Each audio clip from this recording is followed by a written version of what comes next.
And in your case, did you find that you actually had to do now a lot more work for that, $500,000 engagement compared to the $15,000 engagement? Or was it really just that you shifted the focus onto the value, onto the outcome, instead of just thinking about costs and limiting your potential upside? Well, so there is a shift in expectation for sure when you get into those kind of what we call considered purchases. Just when you move from a couple hundred or a couple $1,000 to 20, 30,000 or a couple 100,000 or $1,000,000 plus. I mean, there are expectations. However, if you looked at the work stream of what you would do in both of those scenarios, they're not like, if the price was 10 times as more, the work is not 10 times as more. In fact, and that's the key, right? The key is that the wrapper and the expectations that are, it's super important at that level to have very specific dialogues with your clients about what is not in scope. And I think where things fall down as the transaction level rises is you get so excited, it's like $500,000. You're like, yeah, we're going to revolutionize your business, period. And that's like in the proposal. Now the client expects everything, right? And that's really key. So I think that the skill set that you need to learn when you start getting into higher transactions is scoping. That's an absolute must-have for mastering the art and the science behind sculpting words around the scope of what you're going to do and what you're not going to do, and what activities are going to go through, and what work products are we actually producing. And that is hugely important for buyers at that level. But none of that means you have to necessarily go reinvent a whole bunch. Right. You just have to describe what you're doing better with better boundaries. In your experience, is it just as simple as being direct and clear from the get-go about what you're going to do and what you won't do?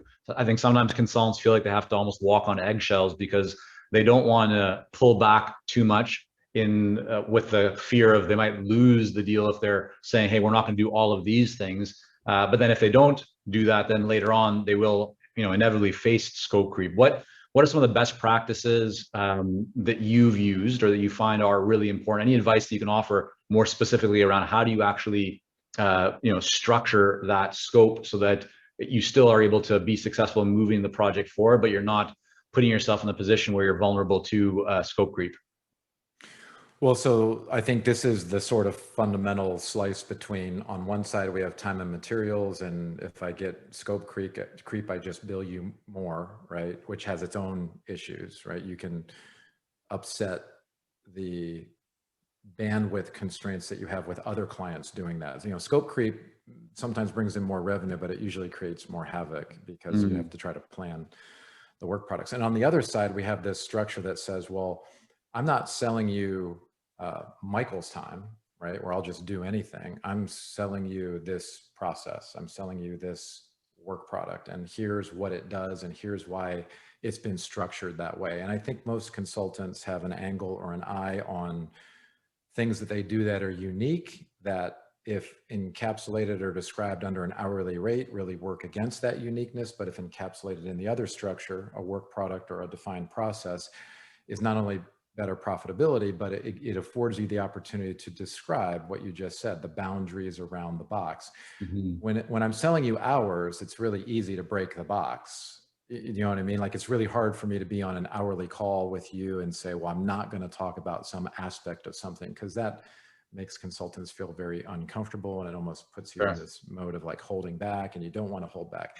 So I think this consultant, the consultants, you start probably with the hourly rate, but at some point you're going to do a breadth of projects enough where you're going to extract some method to the madness. And it's that method that I think most consultancies, they stop. They just never really codify the method. They never, the methodology. They never really codify it in a way that can be bought differently. And until you make that transition from hours to sort of that process or structured work products, which is really hard, you're never going to get paid fairly for that. And when you make the transition to the work product, it implies that you've seen enough engagements that work product will be applicable across those engagements. Yeah. And now we get into the concept of, well, I had a couple clients that are odd ducks and they really did this one-off analysis. And now we get into this discussion of, maybe that wasn't the ideal match for you, which is the other problem with consultancies, right? You have to be, you know, you have to be brutal on what is a match and what isn't. And I think what customers appreciate the most when you're sculpting and saying no, and this is out of scope and we don't do that, and I know you want to boil the ocean, but that's a bad idea. What they appreciate the most is that you have a perspective and that you have those boundaries and that you know whether or not it's a match. And so if upfront in the sales dialogue, you're saying, look, I don't know if this is a match for you, but here's how we do our work product. That's a very different dialogue than if I say, well, I have a bunch of hours over here. What do you need? Because now I'm kind of getting dragged, you know, by how they want to do it. And I think that I have a couple of friends that own consultancies, and in that transition point, it's super difficult. But prior to that transition point, it's kind of a mess. It's chaotic. Nothing's really standardized. Everything seems to be a one-off, and it can be really super frustrating in that stage. Yeah, we actually just had John Werlow, the author of Built to Sell, come in and talk with some of our Clarity program clients at an event we just ran, and we had a whole session on this exact topic because it's such a source of value creation in a company. But you're right, it can be a little bit messy for a period of time as you kind of cross that bridge. But once you get to the other side, it allows you to move forward with a lot more growth and a lot more opportunity. I want to talk about your